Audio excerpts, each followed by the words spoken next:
नमस्कार मित्रांनो, आज भारतीय शेअर बाजारात आज पुन्हा मोठी घसरण पाहायला मिळाली आहे. सलग चौथ्या दिवशी बाजार घसरला आणि सेन्सेक्स एक दिवसाच्या उच्चांकावरून सुमारे 800 अंकाने खाली आला. तर निफ्टी 23,000च्या आसपास ट्रेड करताना दिसत आहे.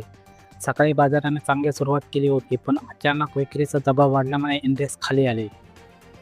या घसरणीमागे 5 मोठी कारणे सांगितली जात आहेत. पहिलं कारण आहे ग्लोबल मार्केटमधील कमजोरी.